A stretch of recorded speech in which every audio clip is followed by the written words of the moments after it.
নমস্কার বন্ধুরা, আমি সোনালি। তোমাদের কাছে আবারও আমি একটা রেসিপি নিয়ে চলে আসলাম। এটা একান্তই আমার নিজের রেসিপি। তা রেসিপিটার নাম হচ্ছে মুগ পটলের দোরমা।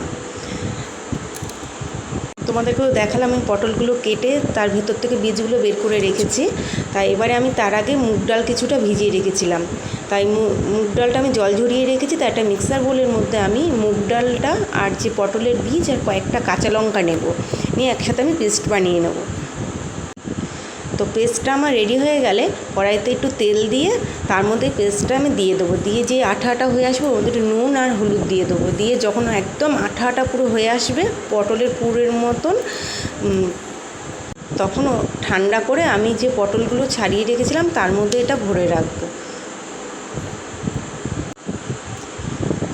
তো এবারে আমি কড়াইতে সাদা তেল দিয়ে এই যে পটলগুলো যে ভরেছিলাম দোরমা করবো বলে, তা আমি কড়াইতে সাদা তেল দিয়ে এগুলো ভাজা করে নিয়ে তুলে রাখবো। তার আগে আমি তোমাদেরকে একটা কথা বলি। আমি শিলের মধ্যে এই যে পটলের যে তরকারিটা করব তার জন্য একটা মশলা রেডি করে রেখেছিলাম। সেই মশলাটা হচ্ছে পোস্ত, চালমগজ, কাজু দিয়ে আমি মশলাটা করে রেখেছিলাম।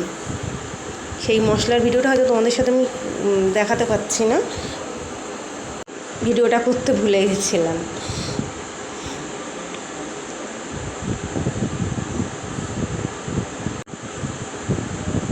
তো দেখো আমি পটলগুলোর মধ্যে ওই পুরটা ভরে রাখছি।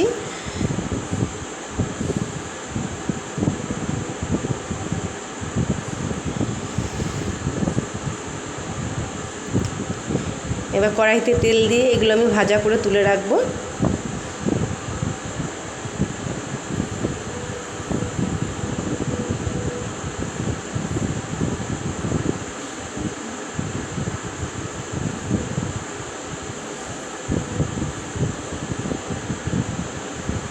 আর এদিকে আমি কড়াইতে তেল দিয়ে জিরা, শুকনো লঙ্কা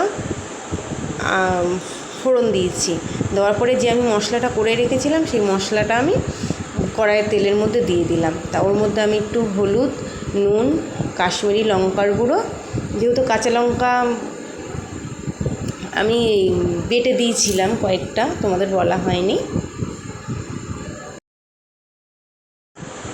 তো দেখো মশলাটা যখন কষানো হয়ে গেছিলো, মশলা থেকে তেল ছেড়ে দিয়েছিলো, তখন আমি সামান্য পরিমাণ মতন জল দিয়ে দিয়েছিলাম।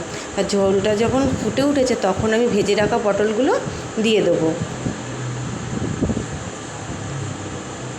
দিয়ে আবার 5-10 মিনিট মতন ফোটাবো। ফুটিয়ে যখন গাঢ় হয়ে আসবে তখন তার মধ্যে আমি একটু ওপর থেকে সামান্য একটু চিনি দিয়ে দেবো। যেহেতু নিরামিষ রান্না তো একটু মিষ্টি দিতে হয়। এবারে নামানোর আগে একটু ঘি আর গরম মশলা দিয়ে দেবো। তো বন্ধুরা, আমার রেডি পটলের দোরমা। আর তোমাদের কেমন লাগলো প্লিজ একটু কমেন্ট করো, লাইক করো, আর প্লিজ প্লিজ প্লিজ আমার একটু সাবস্ক্রাইব করে দিও তোমরা। ধন্যবাদ।